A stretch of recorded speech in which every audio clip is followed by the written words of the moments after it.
Good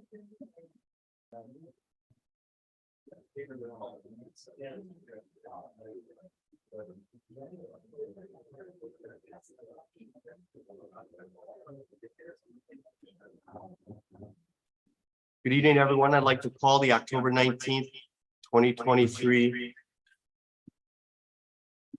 Planning Commission meeting to order. Would everyone rise for the Pledge of Allegiance? I pledge allegiance to the flag of the United States of America and to the republic for which it stands, one nation, under God, indivisible, with liberty and justice for all.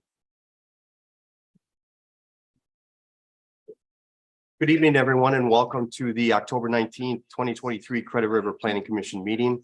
Our first order of business tonight is to approve tonight's agenda. On the agenda tonight, we have one item on the consent agenda and then 3 public hearings. We have an echo, of course. You want me to hold on, Chris? Okay. The 3 public hearings we have tonight, one is related to an interim use permit for an accessory dwelling at 19025 Towering Oaks Trail. One is related to a request to amend the city's 2040 comprehensive plan to re-guide 6 properties from urban expansion reserve to commercial. And the last public hearing tonight is for an amendment to the city's zoning ordinance related to rural residential and open space developments. Would any commission member like to add or amend tonight's agenda? Hearing none, can I get a motion to approve tonight's agenda? So moved. I have a motion by Amy. Is there a second? I'll second. Second by Casey. All in favor indicate by saying aye. Aye. Anyone opposed? Motion to approve tonight's agenda is carried. Moving on to tonight's consent agenda. Those items on the Planning Commission agenda which are considered routine or non-controversial are included as part of the consent agenda, unless a Planning Commission member specifically requests that an item on the consent agenda be removed and considered separately. Items on the consent agenda are considered under one motion, second, and vote. Any item removed from the consent agenda shall be placed at the end of the general business. Tonight on the consent agenda, we have the September 21st, 2023 Planning Commission meeting minutes. Could I get a motion to approve tonight's consent agenda? I'll make it. I have a motion by Commissioner Wolf. Is there a second? Second. Seconded by Commissioner Olson. All in favor indicate by saying aye. Aye. Anyone opposed? Motion to approve tonight's consent agenda is carried. We'll move on now to the public hearings. The first one is related to an interim use permit for accessory dwelling unit at 19025 Towering Oaks Trail. All commission members have received the following documents related to this interim use permit: a staff memo from City Planner Nash dated October 12th, the building plan schematics for the accessory unit, as well as a survey of the property. Before we begin the public hearing, I'd like City Planner Nash to summarize this IUP application. Thank you, Chairman Markert. This is an interim use permit for an accessory dwelling unit at 19025 Towering Oaks Trail. The ADU would be located within an accessory building that is already under construction. So if anybody has been out to the site, it's the one that you can see ongoing construction work going for. It's located on this portion of the property. They would be it's not shown here, but they'll be reconfiguring their driveway accesses so that there is only one access that would be moved to a different location, serving both the house and that accessory building.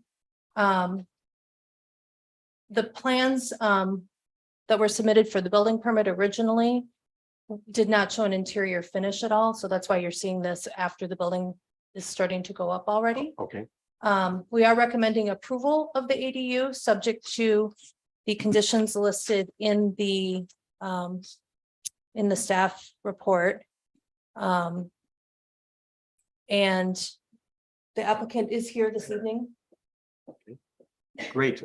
If you could just state your name, your address, and if you'd like to add anything to what Cindy's already said. That'd be great. Curtis Bible. I think Cindy explained well. I just first of all want to apologize for this confusion or miscommunication between the builder and myself. Some things changed. I submitted a written plan for approval. Throughout the process, we were talking in terms of our family. We're looking at doing something different. When the changes were made with the designers to the builder, I thought it was taken care of. So I apologize for that. And if you get to this point, but I think Okay, and the conditions that she outlined in the memo is okay. And we have no intention of writing her out or anything, I understand. So. Okay, completely understand. okay, great. We might ask you to come back up if you want to address any of the public, if they have any Okay. comments, okay? Sure. Great, thanks, Curtis. Okay, I'm now going to open up the public hearing related to this application for an interim use permit for accessory dwelling at 19025 Towering Oaks Trail. This is the time for residents to provide comments pertaining to this application. Cindy, did we receive any written comments from any residents? We did not. Okay. Are there any residents present tonight that would like to make comments related to this application? If you do, I'd like you to step up to the podium, state your name, your address, and your comment. Again, are there any residents? Okay, hearing that there are no residents that would like to make any comments, I would like to get a motion. Oh, okay. Wait. I would ask you to turn on the mic, which you hold down the button. Okay, and wait till the green light, you gotta hold it on so you see the green light by the, there you go, you're good. You're good. You're, Word for it. your name? Lorraine Berg. I live at 19160 Towering Oaks Trail. I'm curious, how long is the interim? So in the draft conditions of the interim use permit, there's several terminating events. One would be a rezoning of the property to a district that doesn't permit accessory dwelling units. The second one would be that the unit's no longer occupied by a family member in accordance with the first condition of the draft resolution, or if the city is unable to obtain verification that that condition is being met. The third terminating clause is that kitchen appliances or plumbing have been removed and that the unit no longer meets the definition of a dwelling unit. And the fourth is sale of the property. Okay, so just the duration of this owner. Okay, thanks. And just, you could leave it on. And just so you know, that those conditions that Cindy just read are in the documents that are posted on the website, if you forget what she said. We got a letter. I didn't see. Okay. that part of it. Okay, thank you. Is there any other resident like to make a comment tonight? Hearing none, can I get a motion to close tonight's public hearing? I'll make a motion. I have a motion by Commissioner Casey. Is there a second? So moved. You have a second by Commissioner Olson. All in favor of closing tonight's public hearing indicate by saying aye. Aye. Aye. Anyone opposed? Hearing none, motion to close the public hearing is carried. And does any planning commission member have any questions, comments, concerns with this application? Cindy, we typically haven't seen a whole lot of interim use permits of this type in the time that the planning commission has been constituted in this manner. Tell us a little bit about how many interim use permits of this type we have. I'm not aware of any that you have. I'm not saying there aren't any, but I'm not aware of any.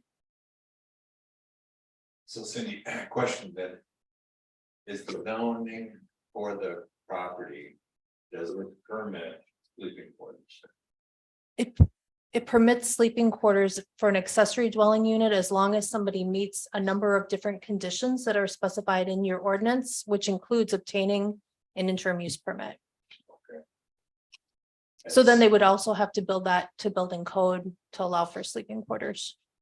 And do we see this causing a problem in the future for our city? That this could open up continuing problems. We'll have a revolving door in here where people want to build accessory buildings with sleeping quarters in them on the property. Is that, do we see any downside to that going forward in the future for our citywide way to look at it? So this has been in your ordinance since you adopted your ordinance, and it was in Scott counties before that, and it really hasn't generated many. So my answer would be, I don't foresee a sudden influx of them. Your ordinance is pretty specific in terms of what terms somebody has to meet to have an ADU. A lot of communities are actually going to less restrictive requirements and allowing ADUs in different manners that are a little more flexible. What kind of conditions do those more lenient cities have in place? It kind of depends on the city. what, allowing renters or other, Sure, some Okay. allow renters. Some allow for them to be constructed without an interim use permit, so it would be just a building permit over the counter. okay. It's helpful to know for background. Yeah, I think that. The rental part with the city of Credit River, that would be my biggest concern. Is that all of a sudden we don't start allowing accessory buildings with sleeping quarters that, for whatever reason, they have relatives staying there, you know, whatever it might be. Do we have anything to safeguard that all of a sudden it turns into a rental structure on top on the house? And number one, how is that, how do we even check on that? To see, is it basically the property owner's honesty that's going to make sure that the property is used for the permit issue or the interim use permit? Truthfully, yes. Your ordinance does require that it has to be There's annual verification. occupied by family members only. Once that ADU is there and in place, other people in the future might attempt to use it for other reasons. And you may catch it being advertised as an Airbnb, for example. That's one way you might catch it. You might get complaints from neighbors. One of the conditions you have is for an annual verification that it is a family member, so.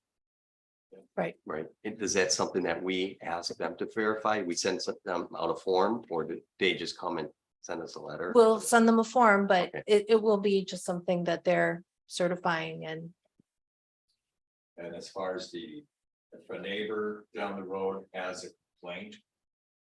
How do they address the complaint? Not that there will be one, but if there is one in the future, how, you know, how do they pursue that?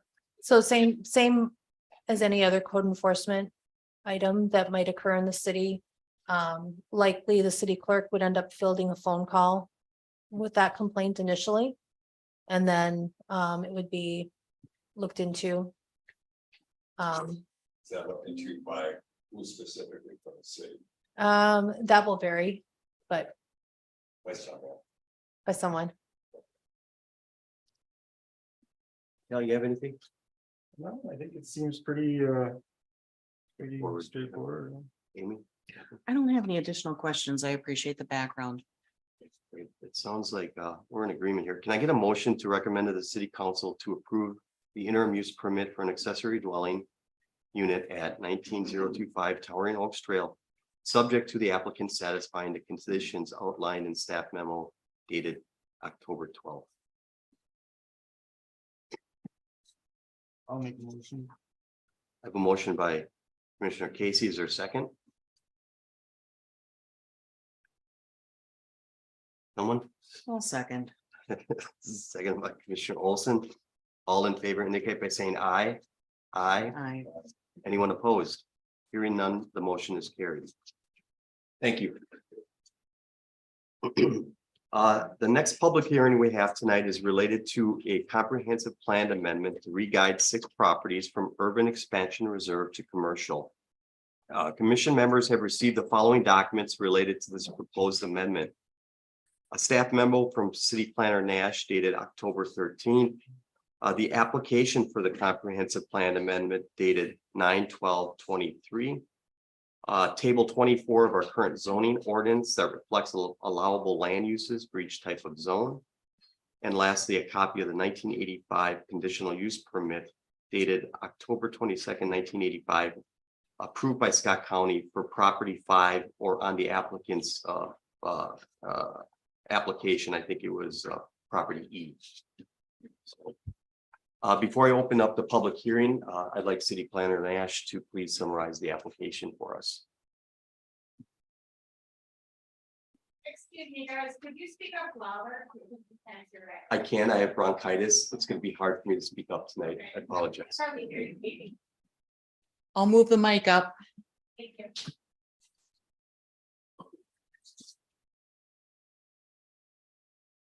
So thank you. This is a proposed amendment to our 2040 comprehensive plan. So 6 property owners have made an application to the city to request that their properties that are currently guided urban expansion reserve be re-guided to commercial development. Those 6 property owners are listed on the screen. It's the Genevieve Dahl property, the Suarez Living Trust property, P Development LLC, Paul Dolz's property, John Mesenbrink's, and Marcos Gomez's property. This is a graphic that was from the application that they submitted, just to give you an idea of where these properties are. They provided this outline of the properties, and that's superimposed upon our future land use map. The future land use map is actually slightly different than that. It hasn't been updated in the online plan. The Kramer property and the Action Overhead property were Rezoned. re-guided to industrial a year ago. But they're proposing that these 6 properties here be re-guided from urban expansion reserve to commercial at this time. Okay. To give some background on our comprehensive plan and why those properties are urban expansion reserve. So the Met Council in Scott County did include these properties in this urban expansion reserve area since at least 2001. And the purpose of that is to protect the land within it for economical sewer development in the timeframe that's past 2040 at this point in time. So the map on the screen shows the long-term sewer service area that's in Credit River, and everything that's in orange, which includes all 6 of these properties, is projected to be included within the future municipal sewered area. Urban expansion reserve as a category that the city has, we are restricting it to 1 housing unit per 40 acres. Right now, if you're in that urban expansion reserve, so nobody would be able to subdivide into something smaller. They couldn't even go to 2 20-acre parcels at the moment. And that's a very common thing for comprehensive plans when you, It's very common that anything in that urban expansion reserve is being preserved, and new development on well and septics are not something that's permitted. Now, your comprehensive plan also has a preliminary build out map.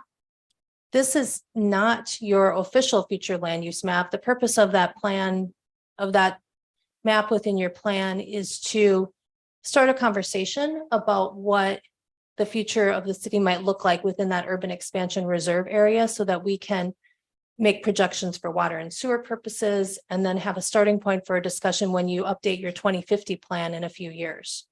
So we did show at that point in time portions of these properties, of a couple of them, portions of property 1 and the Gomez property, as well as being commercial.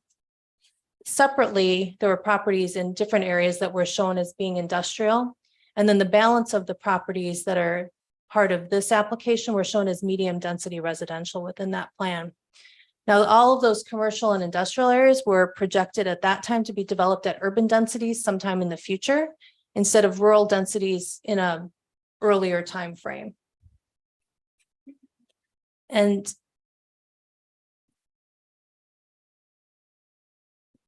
sorry, I need to get a different screen up here.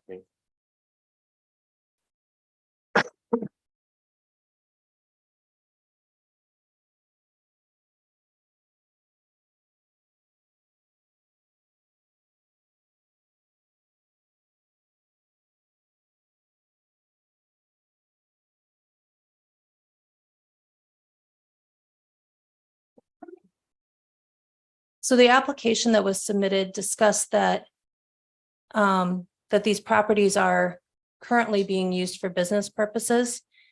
Property A, from as labeled in their application, is being used for agricultural purposes. You've previously seen a concept plan for this earlier this year. Yep. The comments that we had within that concept plan are still comments that we would be providing at this time if we were reviewing a different concept plan for this site. It does have frontage on this road, where we project that there would potentially be the possibility of an intersection onto the county road with turn lane improvements done if development were to occur. But at the same time, we haven't done any of that visioning process for what that whole area should look like. And again, using the concept that urban expansion reserve should be protecting this land for future urban development, to take an area that's this large and allow it to develop preemptively would set a development pattern in place for that area without consideration of the rest of the community as a whole, and what that bigger conversation that we do need to have is of what do you want to be when We you're. heard that loud and clear on Tuesday. Yes, you did. There's quite a bit of comment from the public that day. So moving on to the other properties in the application. There are a couple properties within here that, based on tax records, have been used for commercial development. I was not able to find any permits that permitted those commercial developments to occur. One property has an existing CUP, but it's for a storage shed and not for the contractor yard that exists on the site. And then another property appears from aerial photos and from tax records as though it may potentially have a business occurring there, but it's not. Again, there's no interim use permits or anything for a home occupation existing that we could find. A representative for the applicants is here this evening and would like to give a presentation to you. And then maybe I'll step in after her presentation and provide a few closing comments if that's. Before I open up the public hearing. Yes, Sure. please. Is the applicant's representative here? Yep. If you could state your name and who you were with, that would be great. Good evening, Mr. Chair, members of the commission. My name is Jennifer Haskamp. I am the owner of Swanson Haskamp Consulting. We are an urban planning firm, much like your consulting planner, Cindy Nash. We're located in St. Paul at 246 South Albert Street, Suite 2A. So with that, my goal this evening is actually not to repeat the information that Cindy has provided. We thank her for her due diligence in reviewing our application. Our intent is actually to provide some supplemental information for consideration as you go through your discussion this evening. So I am here on behalf of John Messenbrink. He is really the lead in terms of collecting these property owners together to say, look, we think that there's an opportunity here in the core of your community that feels consistent with actually what is in your comprehensive plan. So while I respect Ms. Nash's review, I respectfully disagree because I believe that this is absolutely consistent with what you've said that you're hoping for in the future. So John Messenbrink, when he kicked this off, his vision really was to create a rural business center, a place that can evolve and change once MUSA, which is the Metropolitan Urban Service Area, does come into this area of town. So from that perspective, this would allow for the development of the properties today, while still being compatible with what you hope for in the future. If you were to permit and allow this comprehensive plan amendment, we believe that it's less than 1% of your land area in the entire city, but would represent probably 99% of the economic development opportunities over the next 20 years. The plan is for John Messenbrink to relocate his business into this particular project. We've obviously divided this into phase 1 and phase 2. The intent is that he would relocate his business and kick off phase 1. And again, we do actually believe that this is consistent with your goals and your policies that are established within your adopted comprehensive plan. And we believe that this is a great opportunity to forge ahead in an independent way, which I know is a big deal here as you guys transition from a township to a city. So with that, if we could go to the next slide. So what we're requesting this evening is really quite simple. It really comes down to a map change. The rest of the information we actually are proposing to utilize exactly what's in your comprehensive plan. So the information, what we're requesting is already actually documented within your plan.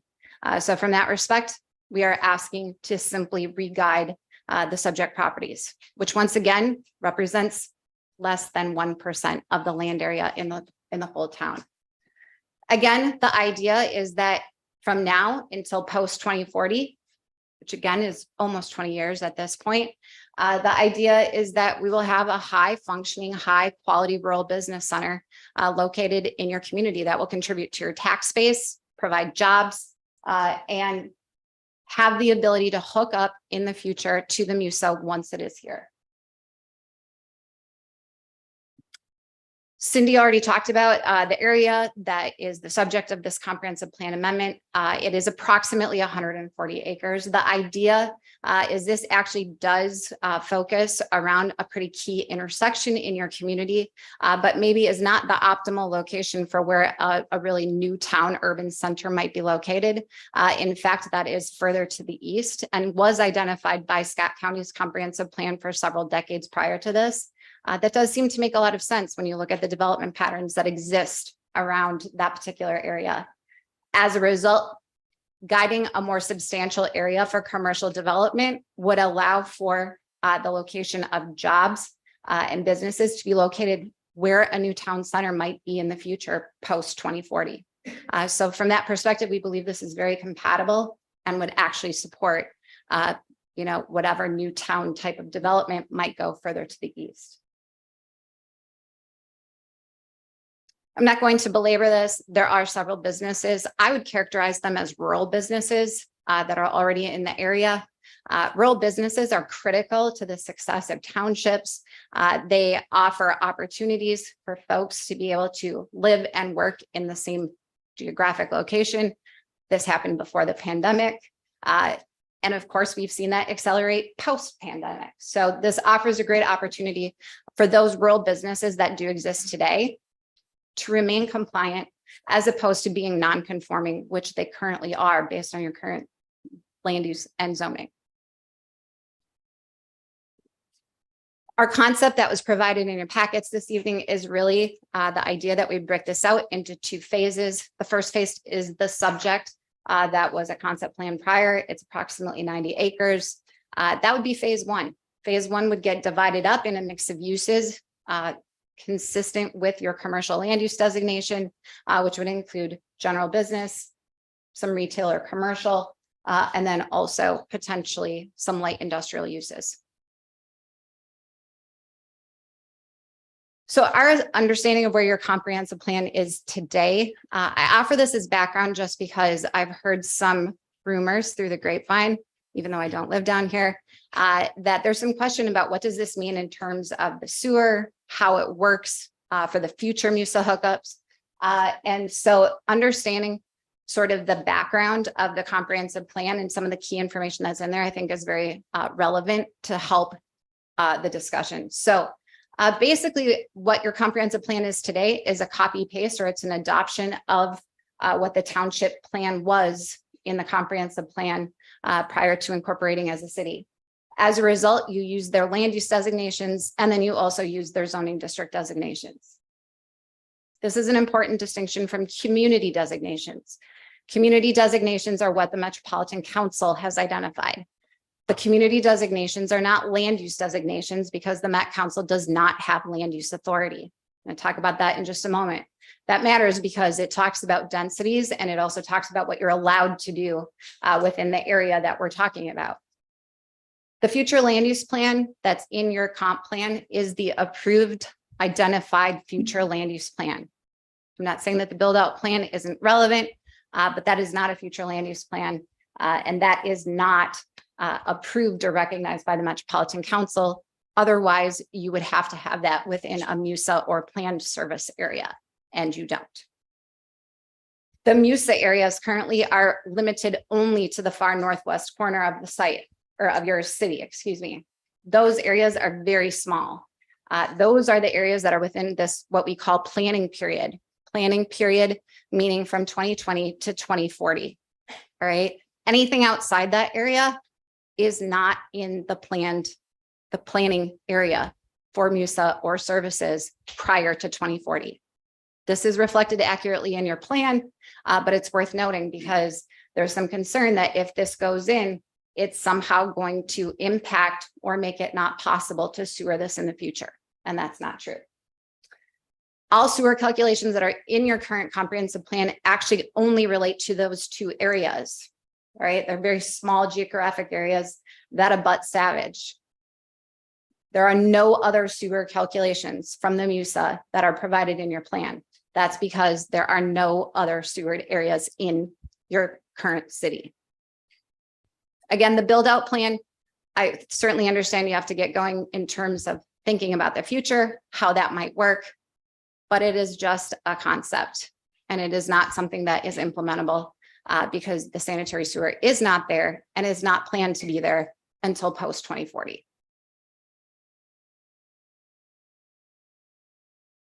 Sorry.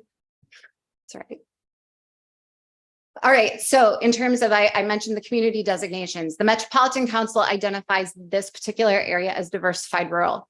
Diversified rural actually requires communities to plan for a maximum density of residential density at 1 dwelling unit per 10 acres. Right now, and we'll talk about this in just a moment, you are at 1 dwelling unit per 40 acres. All right, so the Met Council is not requiring that. That is a city designation, and it did come from the county because the county had it. The Metropolitan Council, though, however, does not treat anybody differently. There are communities on the far eastern side of the metro that are also diversified rural, and those are all at 1 per 10 units or one unit per 10 acres as well. All right, so they don't sort of create special designations for different areas of the Twin Cities.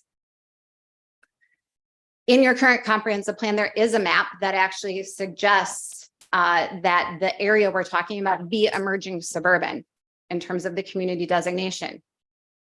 That is not possible under this current planning period because there's no MUSA planned for the area. And emerging suburban is a designation that guarantees MUSA in the future with a particular schedule that doesn't exist here. So if you see here, this is the map that is from the Metropolitan Council's website. It was recently updated in July of 2023, so it is the most current that exists. You will see that in Credit River, the northern half is diversified rural, which correlates to, and the circle went in the wrong place, I'm sorry. It correlates to 1 dwelling unit per 10 acres or 4 per 40. The hazards of PowerPoint, right? Next slide, all right. So this is the area that the staging is identified for. That is where the sewer is. You see it is on the far northwest corner. It is a very small geographic part of your city and does not include the subject property. Now, there is a darker gray, which might be hard to pick up, but there is a darker gray on the map. That is the long-term sewer service area.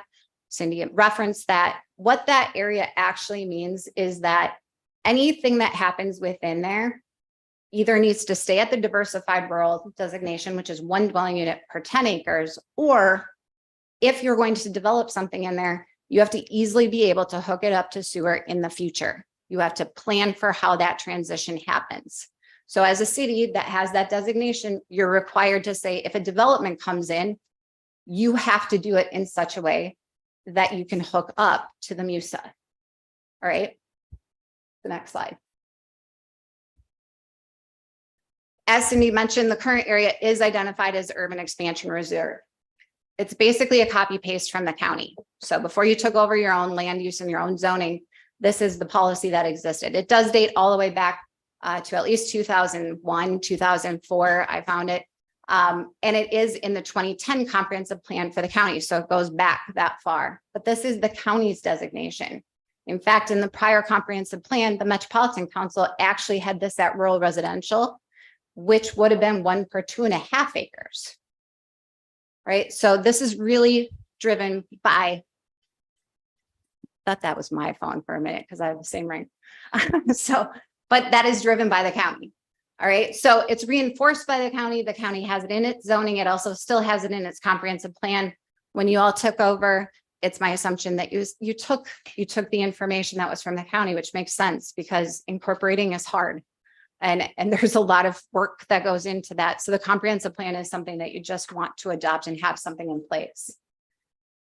The urban expansion reserve also, just a note, does not really permit any type of business or commercial activity. What I would suggest to you is that is inconsistent with your goals that are established within your comprehensive plan that talks about creating jobs, economic development, and opportunities for businesses to locate here. As it stands today, there's no place that they can go. Next slide. Reinforcing it, left side, this is when you were under the township. right side, this is your current future land use plan. They look pretty much the same. Right? So I fully appreciate that you haven't moved forward, but this is a great opportunity for us to talk about it and how we might think about a geographic area differently within the community. So if we allow the comprehensive plan amendment, we believe that we can work towards your goals that are stated within the comprehensive plan that does talk about economic development. It does talk about jobs, and it does talk about bringing businesses to the community. Re-guiding it, we want to use your existing land use designation, which is commercial. It describes that the minimum requirements are several that development may occur on other parcels prior to extension of municipal water and sewage services, provided that development occurs in a manner allowed under the development regulations and is designed to accept future extension of municipal services.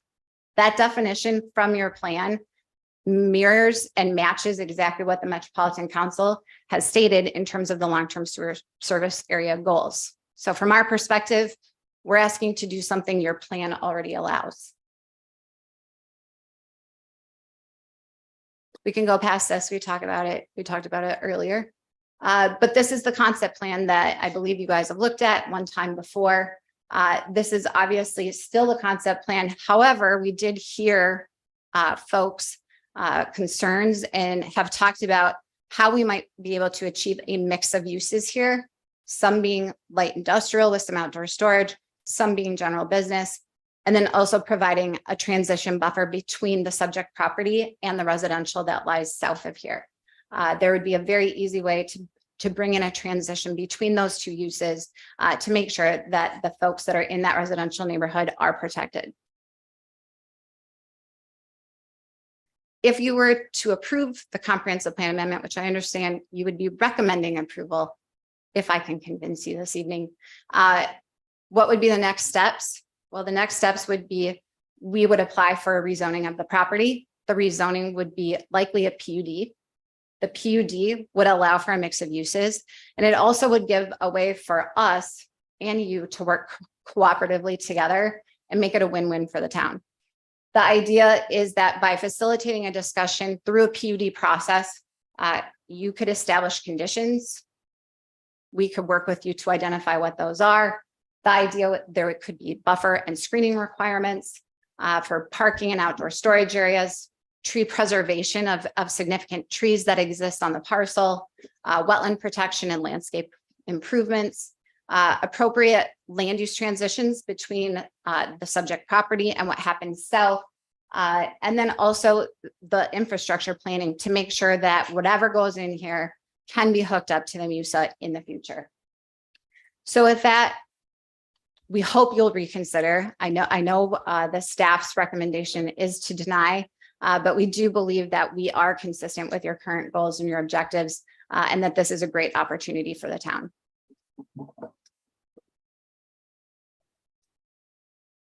Cindy, you want to address anything that she said before we Sure. open up the public hearing? Yes, that would be great. So theoretically, you could do a commercial development within Credit River or an industrial development. We haven't planned for those to occur. We haven't planned for where you would like for those to occur yet. And certainly they haven't proposed an actual development here. So what we more commonly see in other locations when somebody's asking for a comprehensive plan amendment is we see that application for that come in with the rezoning and with the preliminary plat and the site plans to some extent, so that we know exactly what we're getting and what we're approving. As this is with this proposal, they would be coming in for a re-guide for commercial. Your comprehensive plan right now does not distinguish in the text of the plan between commercial and industrial properties. So then they could apply for the rezoning to either of those. And then they could develop anything that met your zoning ordinance, which includes anything within table 20-4 right now. And those steps would be ones that you'd be forced to react to basically as they came in. So we're recommending that it's premature at this time until you figure out as a community where you would like these commercial and industrial areas to be. Once they are in, they're going to stay there. They're not going to move. Could they be connected to water and sewer? Maybe. At what cost? There's no way without your ordinances being more specific than they are today. We don't have the tools that we would need to make sure that we could establish that connection to occur in a cost-efficient manner. I'd be concerned that we'd be saddling some future city council with the decision to bring water and sewer in through an area that has businesses that won't want it at that point in time, to be honest. No different than truthfully how much of Credit River is today, where you have 2.5 to 10 acre lots consuming much of your urban expansion reserve area, which is why Credit River did choose to be more restrictive than what the Met Council had when you had done your comprehensive plan several years ago, and have that restriction at 1 per 40 acres at this point in time, because it is going to be a very challenging task as it is to bring in water and sewer through the community. So we are recommending denial of this specific application as it is, that it's premature at this time. Okay. Very good. I'm going to now open up the public hearing related to this application to amend the city's zoning ordinance as it relates to, whoops, I'm on the wrong one. We're amending the 2040 comprehensive plan to re-guide 6 properties from urban expansion reserve to commercial. This is a time for residents to provide comments pertaining to this application. Cindy, did we receive any written comments? We did not. Okay. Are there any residents here tonight that would like to comment on this application to amend our comprehensive plan? Great. If you could, sir, if you could step up to the podium. State your name and address, and if you could write it too, that'd be great on the sheet of paper there. So we have a record. Do you have a pen? I do. I'm just struggling.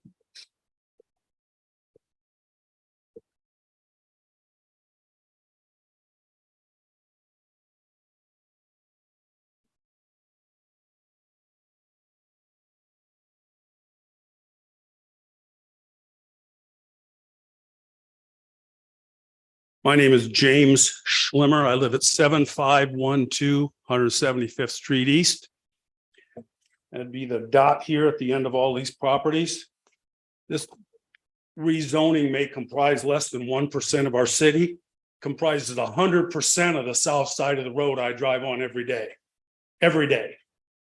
I was at a meeting several weeks ago where we talked about a property that's been out of compliance for decades. And the answer to that is going to be making this all commercial. Doesn't make sense to me. On the south side of this map, you show a transitional zone to residential. On the north side, you bring this whole commercial right up to my property. That affects me quite a bit. Maybe not everybody in this room, but it affects me and my happiness and my life every day. I don't know about the people on the south side and why they want their properties commercial, but I can tell you that watching the ones that have acted as commercial, whether they were in compliance or not, have not really been good neighbors. The properties look like crap. They've cleaned them up recently to put on a good show, I suppose. But I drove by a junkyard for 8 years. And I'm afraid that's what's going to happen here. You want to make it outdoor storage? I've watched the junkyard for 8 years. I don't want it across my fence line. And I don't know how you would separate that from me and how you would separate me on the residential side from commercial. It just doesn't seem right to me. And I don't know if the other properties on my side of the street that are 10 acres, if the rules can be changed from a house on 40 acres to a house on 10, because all of us out there are on 10 acres. It would seem like that might be a good solution to have a transition zone for more residential people out there before you get to more concentrated houses. So it does affect me quite a bit. And I really hope you consider this pretty strongly. Along Eagle Creek, I have no problem with that being business. There should be a transition zone before our other properties. Exemplary company, Action Overhead Garage Door, Krieger Excavating. Drive by there, you can hardly tell it's a business. Things are cleaned up and put away. That's not the case with every business at Credit River. Thank you. Thank you, James. Is there anyone else that'd like to make a comment tonight? Yes, sir. If you could write your name and address, that'd be great, and state it then.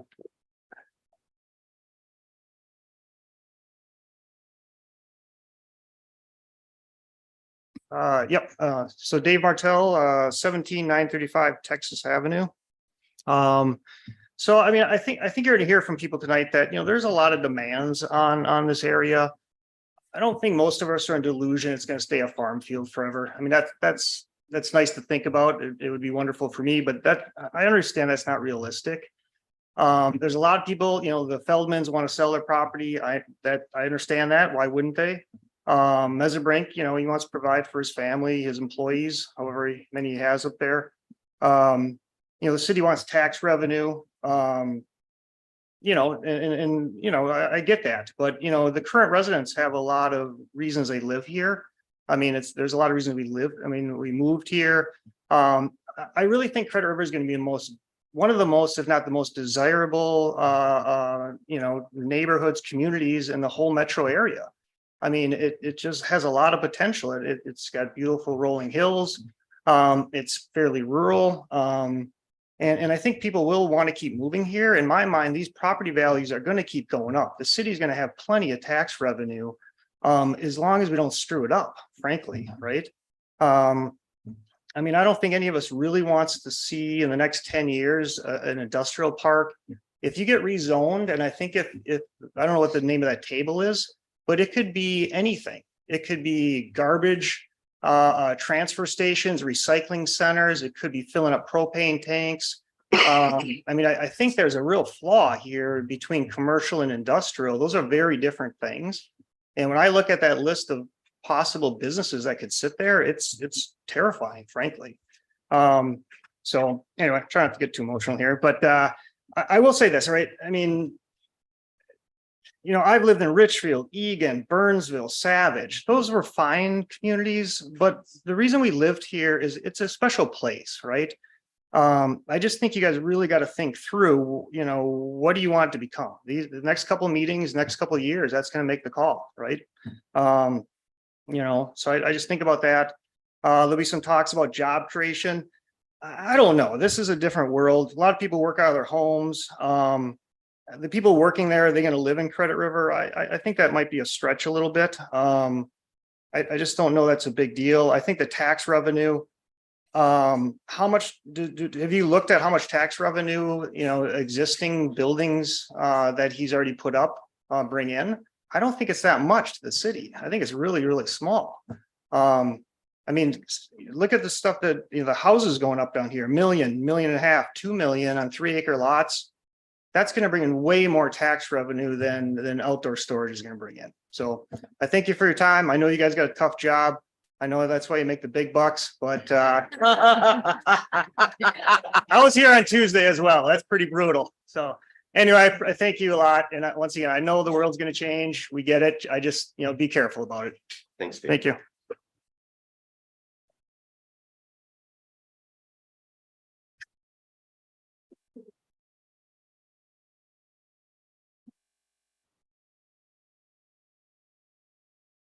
Hi, Jamie Johnston, 8056 165th Street. So just echoing those sentiments, we understand that it's not going to be rural forever. But what we're also, I've seen so many maps on the comp plan that we have. And so I did learn some new things tonight. Thank you for that. But I also want to see what our neighborhoods are going to look like based on this. If medium density developments being taken away to go to commercial, those commercial properties are going to have more land and open space than the houses around it. And so I just want to make sure we're planning for everything here before like you said, Cindy, it might be, we're a little preemptive here, but I just think we really got to look at the neighborhoods that are going to be around that and what are we taking away from that and pushing. I think Chris had mentioned it's a shell game. You have all these shells and you have to move them around. So where do those shells go? Does that for all the other residents, when somebody sells their property next to them, does that mean 10 homes go in there then because we have to push them around? So I'd hope that we are planning ahead for that. And so we could see what that future looks like before we're taking 140 acres out of a medium residential neighborhood. Great. That's it. Thanks, Jamie.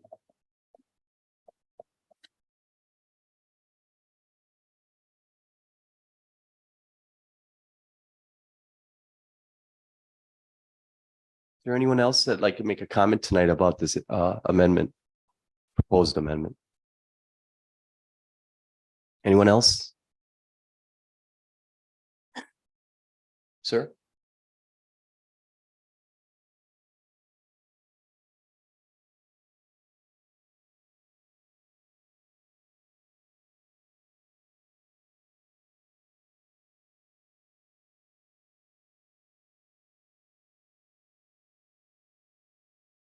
Good evening, Commission. My name is Matt Prettyman, and I represent the owners of the larger parcel, I believe, on the staff report, parcel A, otherwise known as the Feldman family. Terry Feldman is here today in the crowd also with us. I've been in front of this commission before, and I've been involved with the city council for years now, trying to market and sell this property. I am the listing agent that's marketed the property on behalf of the Feldmans. And I got to tell you, this has been a long journey. I think some people here, council members, town board members, and the like, would know that we've gone through quite an ordeal, if you will, with respect to seeking clarity, with respect to what the owners of that property have the right to do with their property with respect to selling it. And there's history here, long history here. But you know, it's been a roller coaster ride as far as what we've been told we can do, what we should do, what we might consider doing, and then what we ultimately can't do. And it's been one thing it is, it's consistently inconsistent. Okay. And so we set out to sell this property as residential property, brought in the nation's largest home builder that met with the town supervisor at the time. And we discussed purchasing that property. That was 7 years ago. Only to come out at the end, after a period of weeks and discussions, no, you know what? We don't want residential in that area. And we're really not sure what we want, but we do know that we're thinking about becoming a city. So with that came the need for a comp plan, this very same 2040 comp plan that gets talked about. There's many details in it. There's many good bits of information in it, but quite frankly, there's also some information that wasn't really complete, maybe wasn't well thought out, and isn't coming to fruition until now when a proposal like this comes forward. And that's the maps. So when you got a guided map as an owner of a property, you think, yeah, geez, it's in pink. That says commercial. That means that's what we can sell it for. And so we changed gears to market that property in such a fashion to bring a development exactly like the one you got in front of you here tonight. Exactly. And now we talk about displacing housing. And, you know, I'm only focusing on the 90 acres. You can have your discussions all you want about the other acres with other people that, oh, by the way, when you do take a look at how that is set up on 175th Street, and if you drive by a junkyard every day, just understand it's every other property. So you have commercial use commingled right now with no transition right in with residential. And that's existing. So why not look at the whole thing in a big cleanup session and turn it commercial and turn it to generating revenue and creating jobs and all this? Dave, with all due respect, you talk about you don't think the taxes are much different on commercial? They're different. Excuse me, Dave. Only let me you can finish, please. Here's the tax statement on that 90 acres. The dollar amount is $3,728 a year. That's how much money is being generated in property taxes on that 90 acre right now. That's $3,728. That's under $4,000. It's blasphemy to think that a development like this isn't going to generate more than $3,700 in property taxes. It's not even fair to say it. That is quite a generator for revenue for you. And then along comes a project like this. It's got permit fees, It's got development fees. And what other fees you want to dream up? Park fees, trail fees, whatever. Because you've got the ability to do that right now because your comp plan is so flexible and so open in respect to making it clear what that's all about. You can pretty much ask whatever you want. But this comes at a time when But I think it's excuse roughly, me, sir, can I ask the audience to please be quiet? Thank you. this comes at a time where roughly, let's say 6 weeks ago, the city council passed a resolution to hire additional staff. A clerk, a planning director, senior planning director, a plan review technician, and even a public works director. And these jobs were very good paying jobs, depending on the scale of 1 to 6 or whatever this person qualified for. All of these jobs, even the lowest scale, was a high paying job. You add them all up, I don't know, it could be anywhere between $500,000 and $600,000 worth of salary that's going to be incurred starting now, because we just decided here recently, 2 weeks ago, to start looking and recruiting for one of the planner positions and the clerk. So the money is underway. The deficit spending is on its way. Could you keep your comments to the application? the I am. amendment? My point, Bill, is that's an income or a property tax and business tax revenue generator. Not to wait till 2050 to start generating money on a piece of property that is not pristine old growth forest. Okay, it's a farm field with roughly 30,000 vehicles a day traveling right through the center of it. Okay, it's not the Grand Canyon, it's not the shores of Lake Superior, it's a bean field. And it's generating $3,700, $3,800 a year. So the point Could is, you wrap it's up your time- comments? I'm wrapping up here. Okay. There is a plan review, staff review memo that came out recently that I believe. You have folks- about 30 seconds left because you've already talked about 5 minutes, okay? And Okay, I'm trying there's- to be there's fair some to issues. everybody. I'll leave it to you this way. You guys have received the staff review. Staff is a kind of a wide open phrase. I don't know how many people are on the staff that put this together, but there wasn't one positive thing said in here about development. It's only negatives. And that's the tone that we've been sent for the last 7 years trying to sell that property. Imagine yourself being the owners in that situation. You absolutely have no say or control over what it is you can do with your property. And along comes a time where we create a plan, find a buyer, a resident of Credit River to do the job, and we're saying no. Thank you. Thank you. Yes, ma'am. You, sure.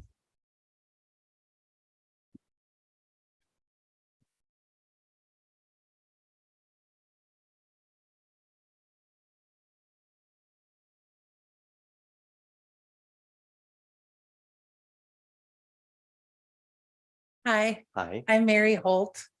I live at 7381 165th Street East. And I'm here with my mom, Janet, my daughters, Grace and Sarah. And Sarah just bought a lot on 169th Street. Just got engaged and I'm excited to have grandbabies, hopefully 2 streets over someday. So no pressure, Sarah. So I am here because I own a business. I'm a second generation to our family company. And I drive to Belle Plaine to our family farm to work, where we have shop that houses our vehicles and our equipment for our construction company. I don't manufacture anything. But we work nationwide and I have trucks and trailers that take tools across the country to do construction. And I was excited, and I know that I'm the minority here. I almost didn't stand up because I was afraid to, but I would love the opportunity to have a shop in Credit River where I live, in a beautiful place. I'm an aesthetic person. I like beautiful things. And I'd like to believe that not all businesses are a garbage pit. I take pride in our vehicles and our tools and our buildings. And I would love the opportunity to work 10 minutes from home. I have an 8-year-old son that I like to go to his sporting events, and I miss things having to drive and commute. And so I'd just like to present a different perspective that there are people that do take care and have pride in their possessions and in their businesses. I'd like to believe that I'm one of those people. And I thought that what was put out was beautiful. And it also was someone who was a Credit River resident who seems to care. And in my business and what I do and getting employees and people, I can always teach people to do work and teach people to do jobs, but it's hard to find people who care. And I felt like this was a project put together by someone who cared. And I care about my business and my legacy of my parents and to my children. And I just wanted to give my perspective on that. So thank you. Thank you, Mary.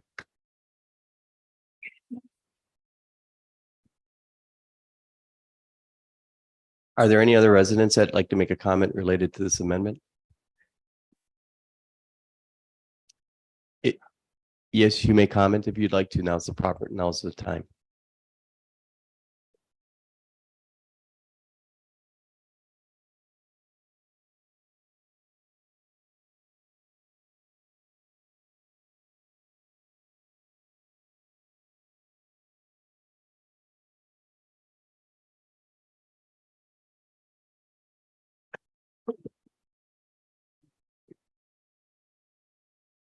Had a long address.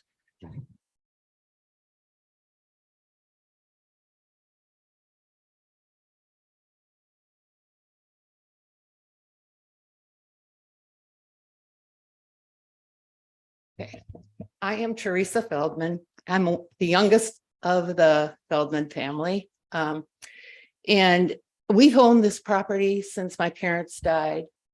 My father died in '89.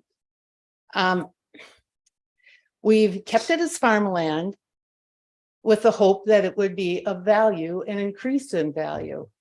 Also knowing we got a huge tax liability because of the capital gains. But we want to sell this property, and we grew up here. As a matter of fact, the ugliest looking thing is the barn that was on our property. If you would at that address, cul-de-sac. sir, ma'am, Oh. just address the commission, okay? Okay, but what I just want to say is that we would like the right to sell our property. It's along County Road 42 is the bulk of it. I don't see that it's really going to have any impact or much impact on residents, as the plan that John Mazenbrink, who is a resident here, has a vested interest in making sure that it looks good and that he would like it. He's going to have his offices there. It's very close to his home and his relatives. So he's going to do a good job for you. And you do need to get this, you need to get the tax base. You can get development from houses, and we've got that going on in Prior Lake where I live. And all that development has amounted to $1,000 property tax increase for me for the last 3 years. So thinking that housing is going to bring you more tax revenue, your taxes are going to go up. Thank you. Thank you. Is there anyone else that'd like to make a comment tonight? Yes, ma'am.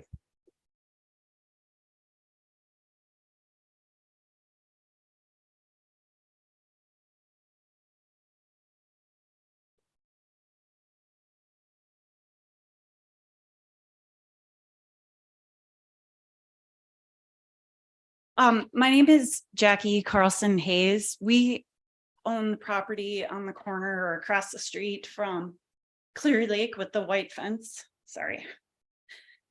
I don't know why. Hey, I'm not Jackie, emotional what's your about this. address? What's your address?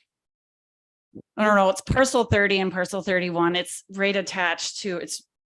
I don't know what the address is. All right, It's land, open land. okay.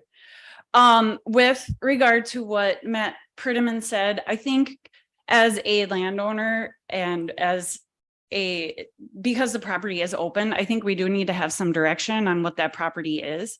So whether it is, you want it commercial or industrial or residential, there needs to be some direction, because at some point the open land there will probably get sold, so we need to know.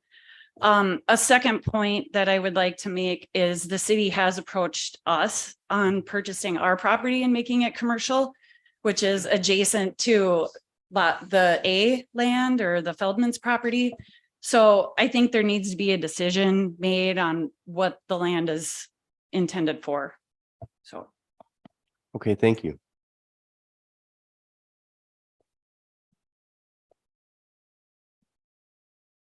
So I don't know what the address is, Texas and 185th, both. We north got your and name. south. Thank you. Yeah. Is there anyone else that'd like to make a comment related to this amendment? Last call. Hearing none, can I get a motion to close tonight's public hearing? So moved. I have a motion by Commissioner Olson. Is there a second? Seconded by Commissioner Wolf. All in favor indicate by saying aye. Aye. Aye. Anyone opposed? Hearing none, motion to close the public hearing is carried. Okay, let's open it up. Let's open it up to Cindy. Do you have any comments about anything that was said? No, but I'm happy to answer any questions that you have. Okay. We'll start down with Steve. Do you have any questions? Yeah, I think, no. I think this is, in my third year on this planning commission. Always my biggest concern, what's best for the city. And that's from north to south, our entire borders. So when I hear this, number one, for those of you who own property right in that area, yeah, I've been a long time waiting for some sort of direction. So I do feel that we probably need to at least look at in a larger scope at some point in time here in the near future. But I think too, when it comes to this particular development, you know, I look at it like the center axle of a wheel. And so when I look at this being put in as commercial, industrial, and then that way every other bit of property around it kind of plans according to what precedent is set here. And I don't support that. I think it's when we're looking at what we're doing with the city, number one, it's got to be part of a larger audience. We need public's input on this. It's everybody's city. That's including the farmers who are all over that area, the homeowners, and we do get the idea of yeah, we're gonna have to generate taxes at some point in time here because we do have costs.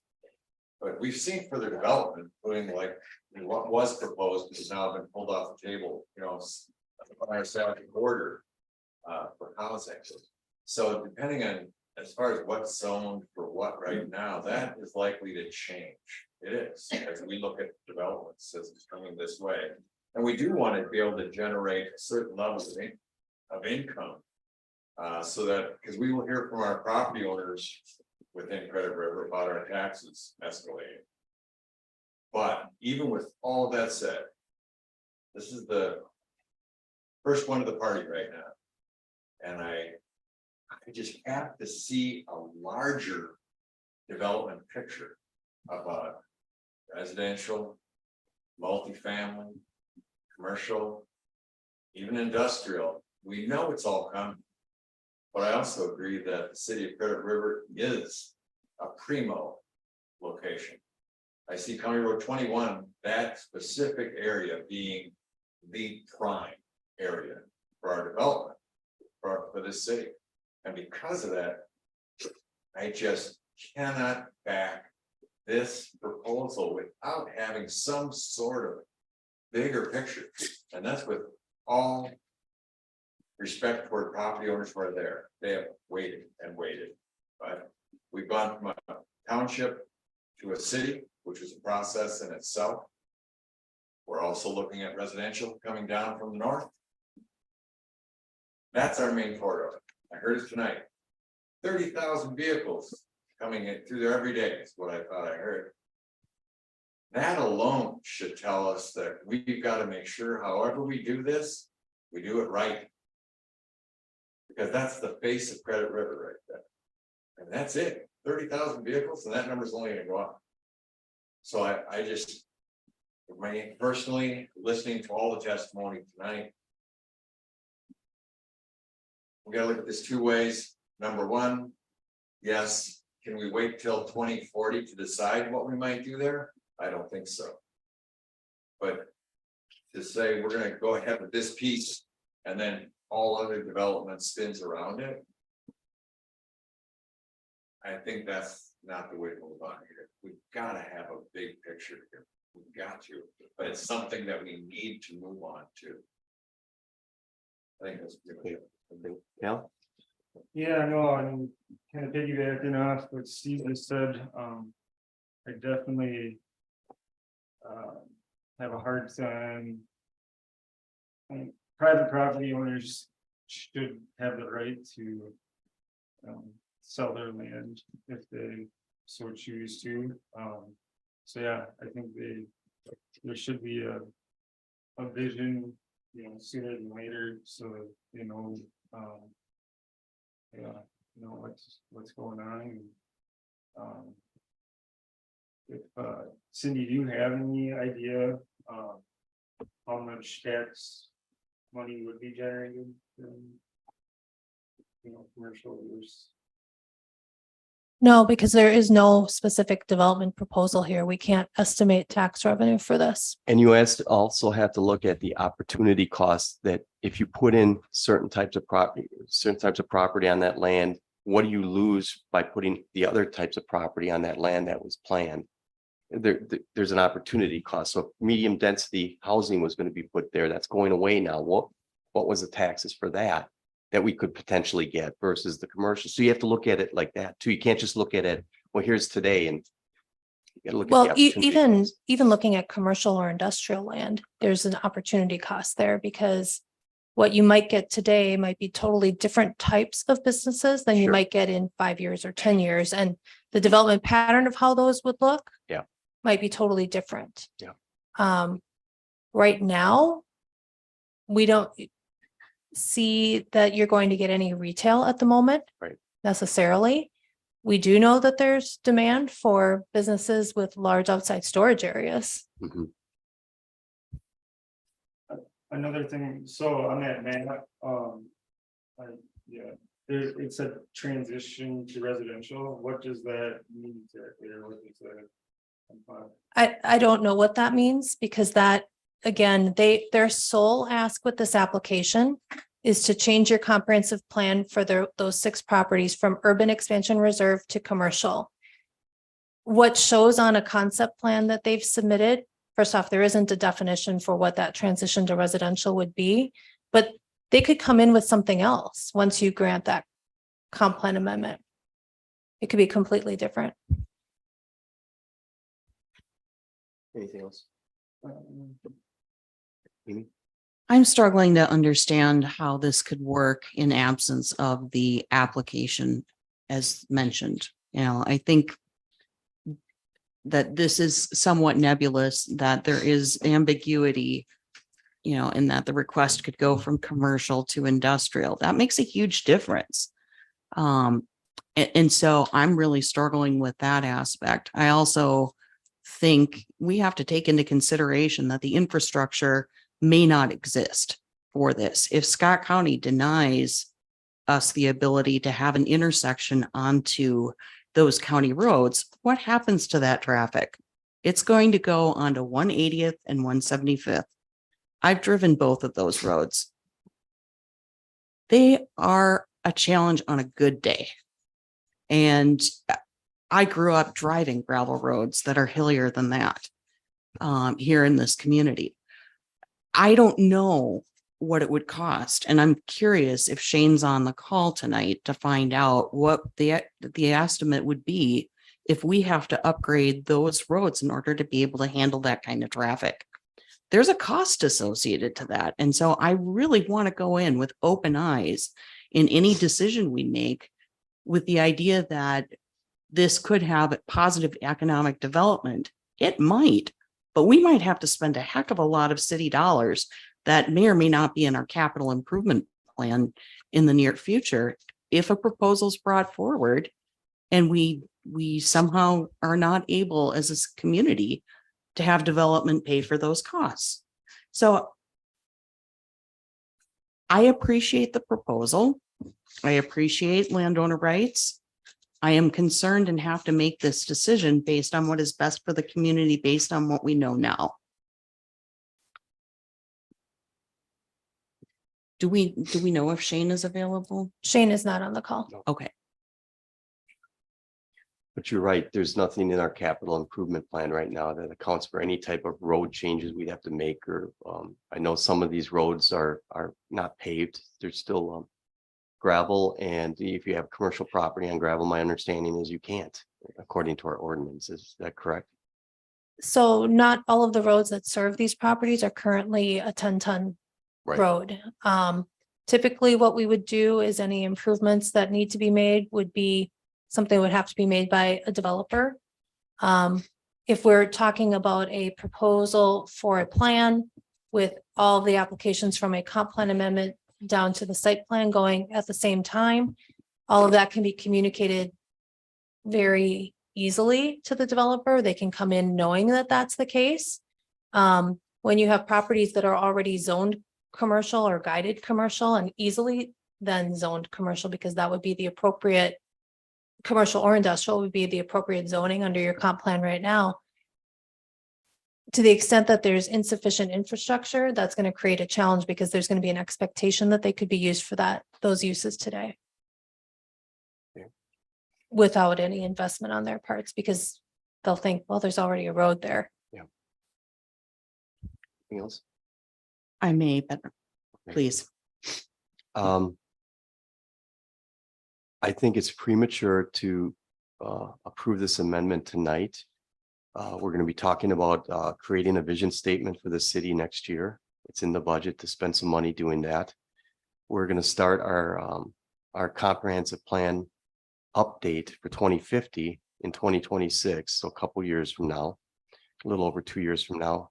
At that time, I think it's more appropriate to bring this idea or this plan in then, when we expect to have a lot more resident input, a lot more meetings, so everyone can talk about this. There's only a handful of residents here tonight. Not many people typically listen to these meetings.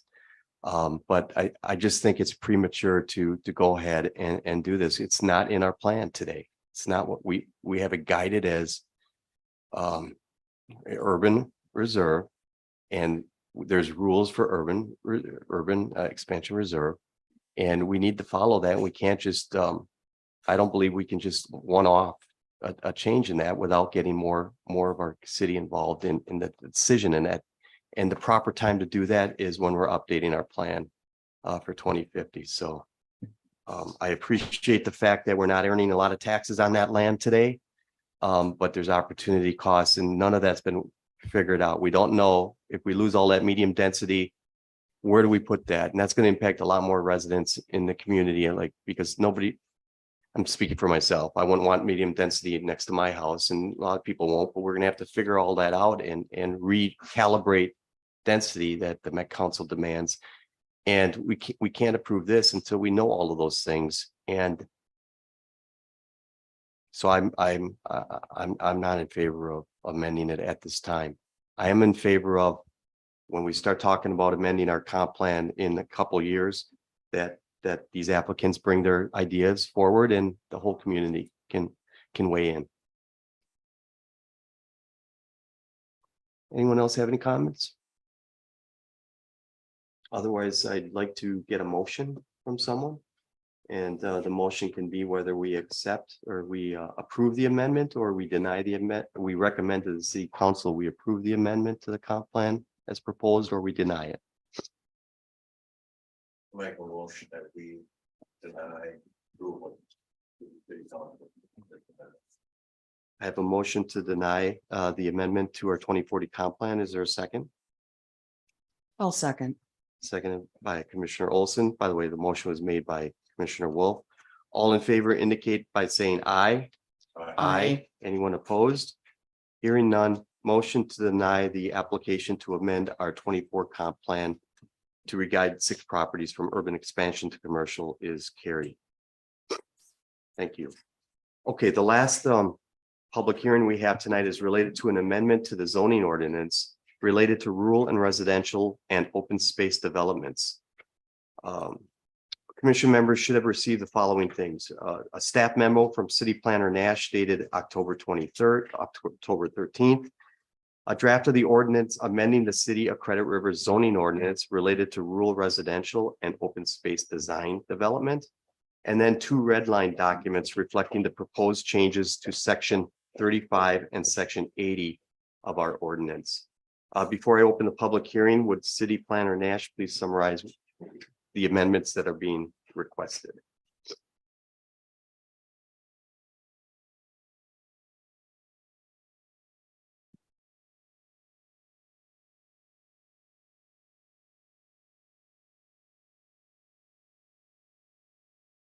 Do we want to give a minute for Yeah, people yeah. to?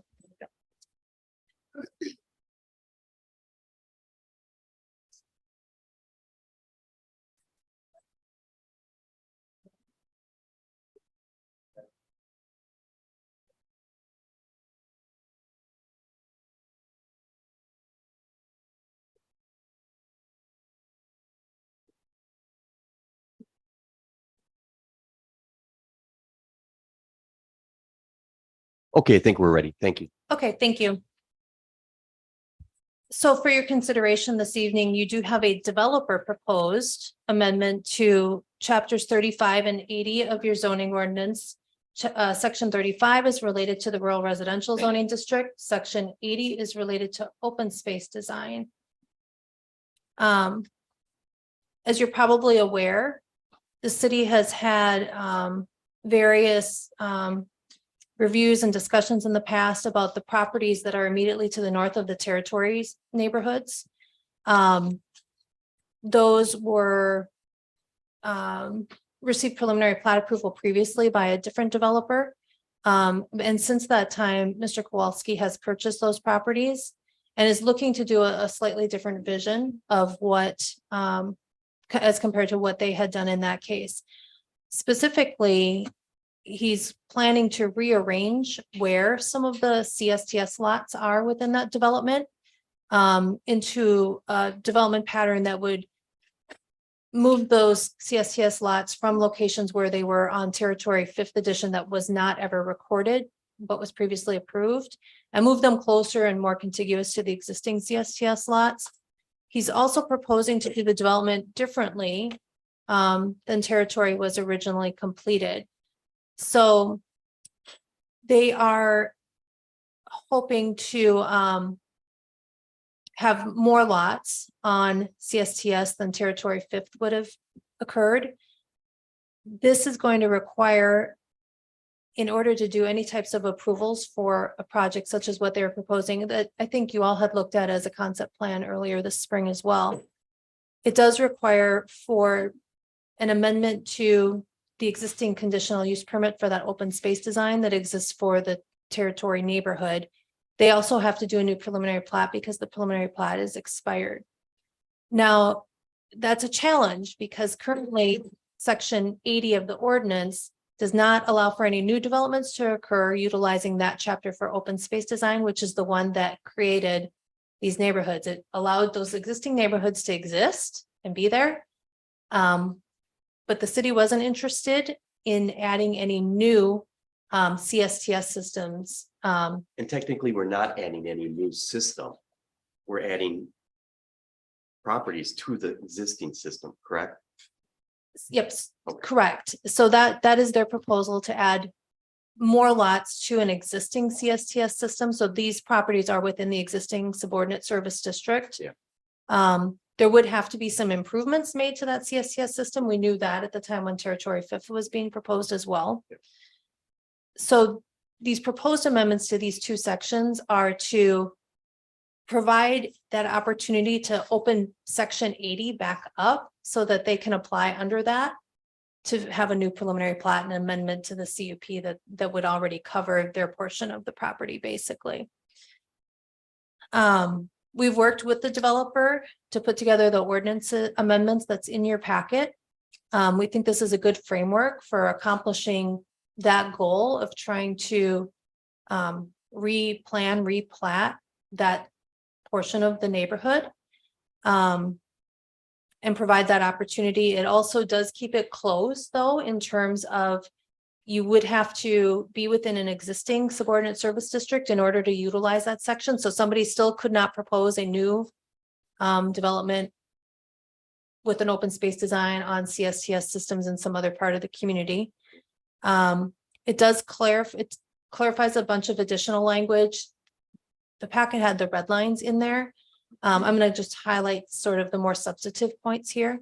Okay. So it does clarify the natural environment open space language that it can be in an easement or in an outlot. There was some conflicting language in that section of the ordinance. That easement could be held by an HOA, land trust, nonprofit, or the city. It clarifies the recreational open space and pedestrian corridors, that it could be owned by either an HOA or the city. Now, for it to be owned by the city, of course, the city would have to accept and approve that. The city's under no obligation to do so, but it clarifies that that could occur rather than making the assumption that everything would have to be HOA owned.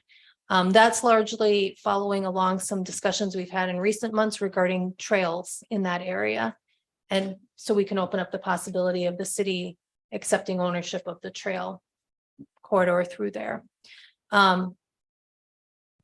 Spaces that are used to meet open space requirements, which likely the trail would be meeting part of their open space requirements, do not get to be double counted though for park dedication purposes.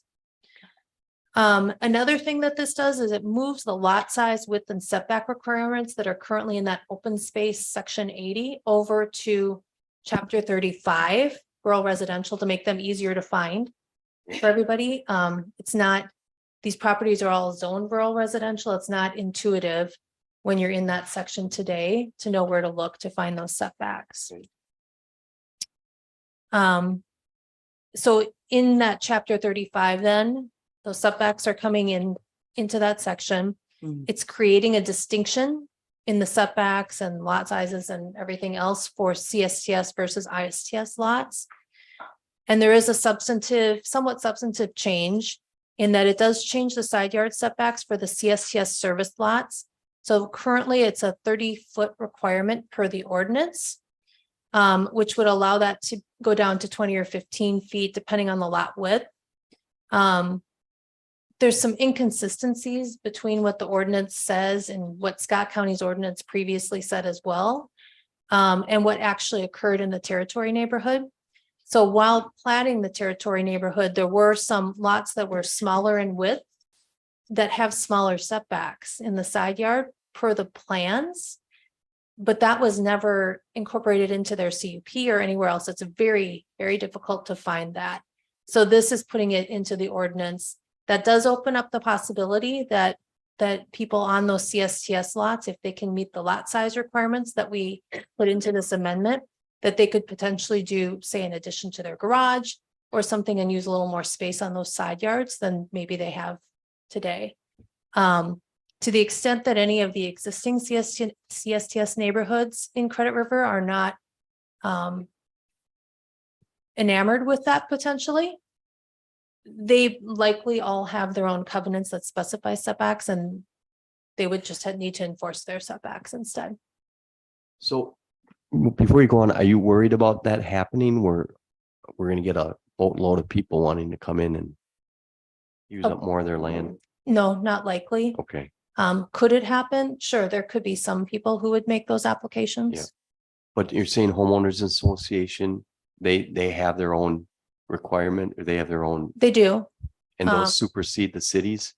They don't supersede. Theoretically, you need to meet both, and whichever is more restrictive.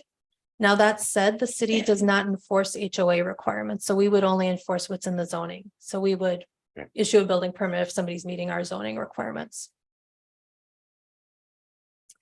And then one discussion item in here is that that existing open space language contains language that a developer of these neighborhoods needs to install street lighting, and that street lighting would need to be owned by an HOA.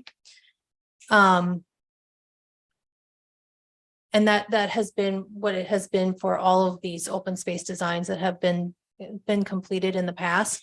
The policy discussion to have is under what circumstances are streetlights required and who should maintain those. And perhaps they're not even necessarily required in every neighborhood. In the case of what they're proposing with the proposed Yellowstone development, their hope is to not have an HOA. So right now with the ordinance requiring that streetlights be done and that they be owned by an HOA, that is a policy item that the planning commission and the city council needs to decide on how we handle that section. Other than that section, that is sort of something that still needs to be talked about and figured out. Like I said, we've worked with the developer on this. Staff and the developer are in agreement on the language changes with this one item related to the streetlights. Okay, thank you. Ted, would you like to, before I open up the public hearing, would you like to make any comments?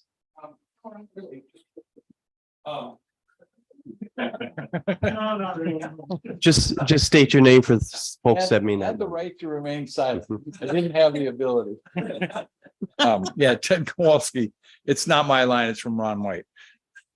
Cindy did a great job of explaining that, and we did work together with Cindy and Kathy, and that was very good. It was very collaborative. Nobody got bloody over it. It all made sense. The HOA thing is just not what people are asking for anymore. That's one of the first questions they ask when they come through the models. We're in the artisan tour now in Terra Farms.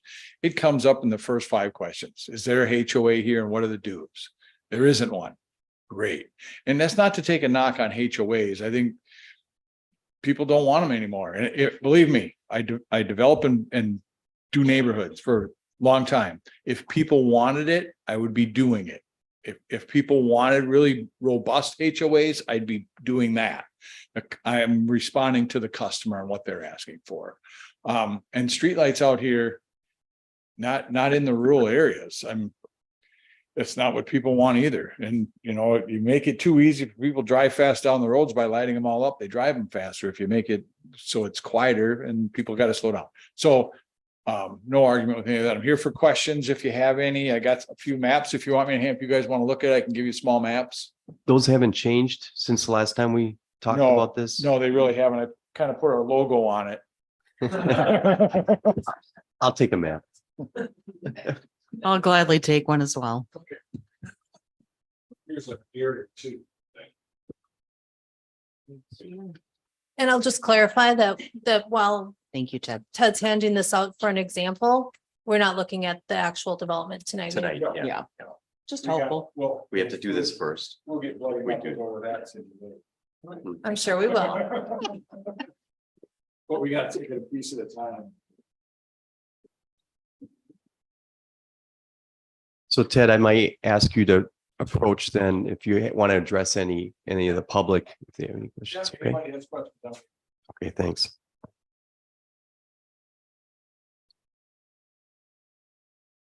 Okay, I'm going to open up the public hearing now related to this application to amend the city zoning ordinance as it relates to rural residential and open space developments. This is the time for residents to provide comments pertaining to these amendments. Cindy, did we receive any written comments tonight? We did not. Okay. Are there any residents present tonight that would like to comment?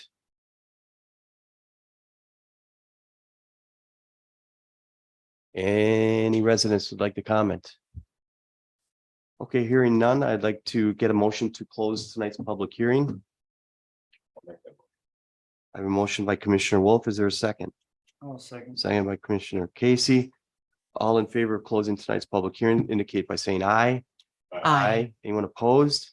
Hearing none, motion to close the public hearing is carried. Does any planning commission members have any questions, comments, concerns they want to make? I'll start with Amy. Cindy, I'm curious, we've gone away from the open space, pardon me. format with what's allowed within the ordinances. Do we have a sense for how much undeveloped property may be attached to previously approved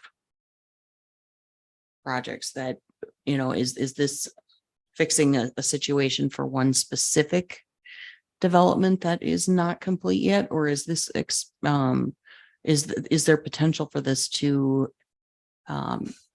be applicable in other situations? So my understanding from speaking with our city attorney in the past is that the only properties that are still within a subordinate service district and not platted yet are the ones that Mr. Kowalski now owns. Okay. Within this one for territory. The other CSTS neighborhoods that we have were the subordinate service districts. My understanding again is that they were confined to those neighborhoods. Got it. And this one really was too. It's just that this was a much bigger neighborhood that didn't finish developing. So this was the planned fifth phase that just it didn't come to fruition Correct. at And that time. correct. And for a little historical perspective, the entire property was originally supposed to be a CSTS neighborhood with no 2.5 acre rural lots Okay. within it at all. So Cindy, a couple of questions. The present CSDS system will incorporate this new proposed development. So this new development would connect to the current CSTS that we have. That current CSTS will require some amount of upgrades. We don't know exactly the extent of those yet. We have some ideas of what they would be based on what we were looking at a couple years ago for Territory 5th edition. But there's also a few more lots being added this time, so And the roads connect to the territories. they do. Are there walking trails in the territories that will also be pulled into this, or are there no walking trails in the territories that they are present? So there are walking trails, specifically the trail that is shown in your comprehensive plan that would go up Dakota and then up through this property, through the ranch second edition property, and then up to some future park that's shown in your comp plan. That would be the only likely trail that has to occur, I suppose you could say, because of the comprehensive plan. To the extent that the developer could choose to propose other trails as part of the open space. That they would have to do for the CSTS portion of this neighborhood. But they can propose other methods of meeting that open space requirement too. So again, it would look different in terms of like what a plat would look like on the ground as compared to what happened in territory previously. So as I mentioned, there's some conflicting language where part of the ordinance suggested you could do an easement, yet everything was occurring in outlots instead. So this language does clarify that. So for example, if they wanted to preserve some natural feature, maybe a wooded area or something, they could put that under an easement instead of putting it into an outlot that has to be owned by an HOA. You know, an easement with restrictions on it in terms of what can or can't happen within that area. So somebody wouldn't be able to cut down the woods and put up a accessory building, for example. And so up to 75% of the open space that would be required could be done through easements. The other 25% has to be accessible to the public. Territories has certain amenities. A swimming pool, that meeting center, event center, whatever they have there. These and the territories has an HOA presently. So these properties under this Yellowstone development would that be a problem where they will not access any of the amenities that the territories have and are supported by their HOA and whatever dues they must pay? So because it would be technically two separate neighborhoods, and these people buying these lots would not be paying into those HOA dues and they wouldn't be part of an HOA themselves. They wouldn't have access to the private amenities that territory offers. And I know we're not talking about street lighting, just, you know, I live in a development with, that has an HOA, that are US streetlights. And the amount of people that walk in our neighborhoods, streetlights are really good safety wise. But it's, my biggest concern then would be, does the planning office, you recommend approving, denying, or you don't have a recommendation for this Yellowstone development? So we, like I said, we did work with the developer on this. We drafted the amendments, they reviewed them. We had a few different iterations that went back and forth, so staff is recommending them. The one discussion point still is what to do with that streetlight section. There. And no negative comments from the territory residents. We have not received any comments now because this is a zoning ordinance text amendment. It's a different type of public hearing procedure in terms of notification. There is solely the notification that goes in the newspaper. There is not a mailed notice. But they will be noticed when they come with the preliminary. plat. They would certainly be noticed for the preliminary plat application.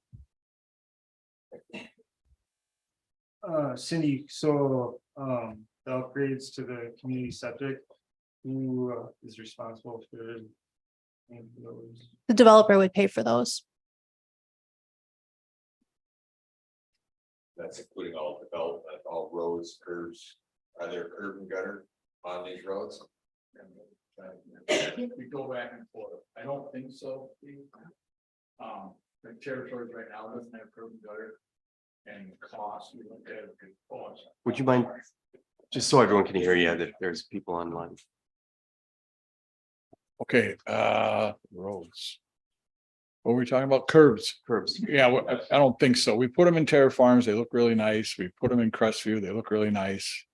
The cost is really high and it doesn't match up with what's in the territories. So we thought we'd blend back into a more of a rural section. The streetlight thing, you know, we'll discuss it as a policy issue a little later on. I wouldn't want that to be a sticking point. So that can be worked through. We don't want a HOA. What was the other thing? Oh, the septic system, Calvin.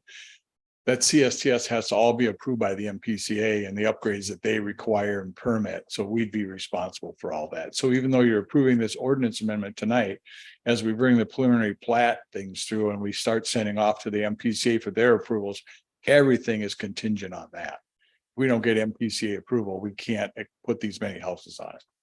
So but for us, it feels good to know what we're on the same page with city before we start spending all that kind of money. Ted, while you're up there, as a developer, do people ask for streetlights in? Nope. They want just the opposite. Okay. And even in Crestview, the only streetlights we have are the ones on the monuments. No, we have streetlights, but they're now paid for by the owner of the property that the streetlight's on. I know, but aren't they just on the corners? No, that's not we have them on the monuments, but there's streetlights on each street too in the I think I cul-de-sac, remember. right? But they're paid by because the HOA was dissolved, but Yeah. we kept the Yeah. streetlights. And that was a good, good people dissolve them. They paid money to dissolve that. It cost a lot of money when we Yep. did that. Yep. Okay. Thanks. Yep. Any other questions? I have just one. Can you pull up section 80? Pull up the ordinance. Yeah. And it's like page 4 of 22, I think. Something didn't make sense to me. I tried to review all these red lines and all that stuff. Sorry, just bear with me a second. That's okay.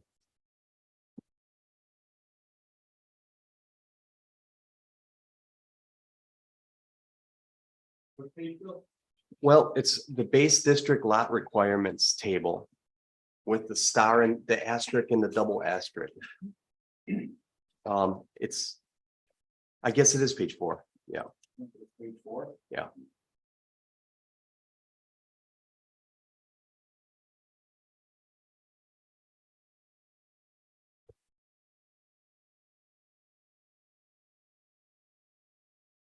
think that's it.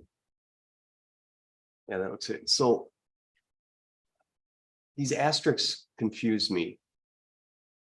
Are we? The RR two asterisks, or, all right, we're crossing out the. Is that still, are we crossing out the double asterisk? It looks like I will have to make a adjustment there. One of those asterisks right behind the RR will need to go away and have it just be a single asterisk. Okay. And the single asterisk, but then for the single asterisk, we have everything crossed out. So why do we have any single asterisks? There is still one thing, so All right, it's it's hard to review it in the red line version. You see the single asterisk kind of right underneath the table, right under where it says RR. Mhm. And then everything's crossed out, the double asterisk is crossed out, the first sentence is crossed out, but there's new language there and it says refer to chapter 35 for determination So of. single minimum lot asterisk will size. be referred to chapter 35. Yep. And then the RR double asterisk in the table is going to be crossed out. Yep. Thank you. Okay.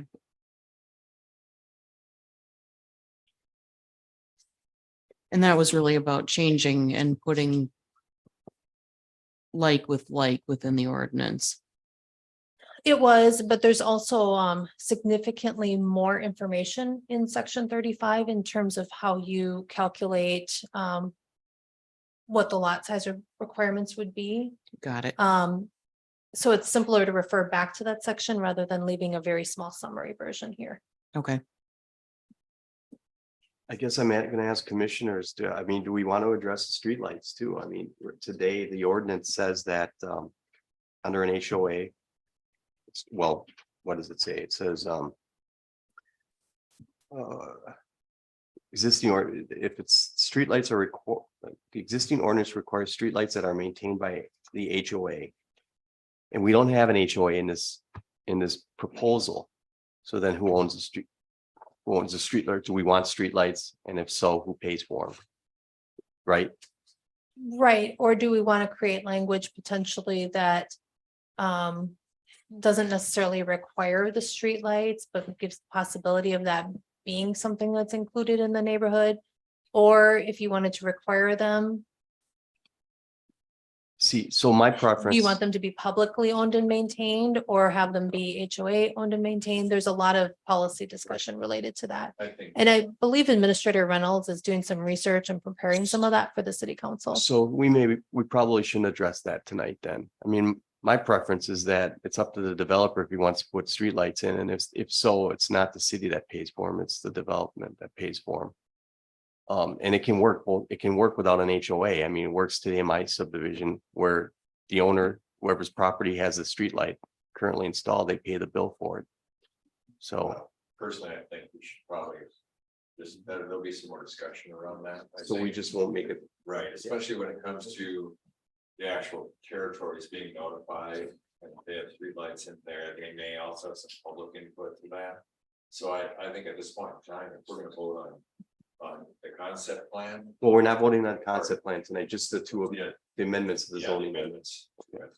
I think the rest of it, I think can be worked out is when you guys take the gloves off on the further part of the development. Okay. All right. Any other questions, comments, concerns?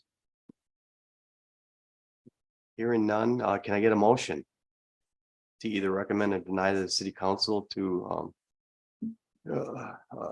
accept the ordinance, the amending the ordinance of City Credit River related to rural residential and open space design developments as outlined in the documents that we've gone through this evening?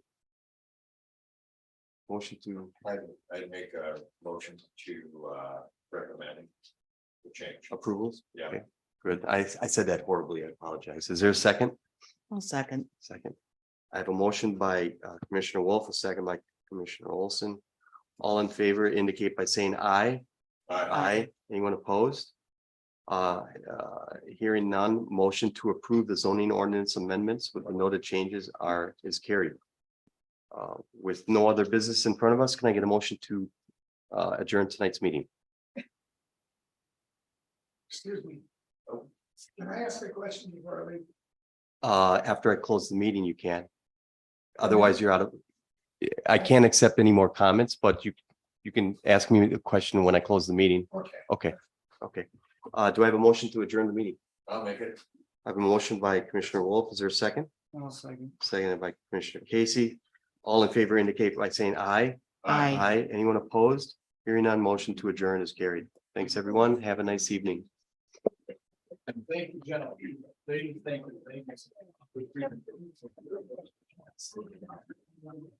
I'd like to make a motion. No shit.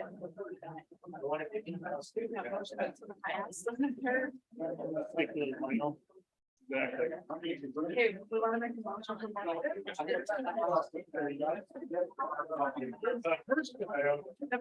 Building, he's got a man cave in there.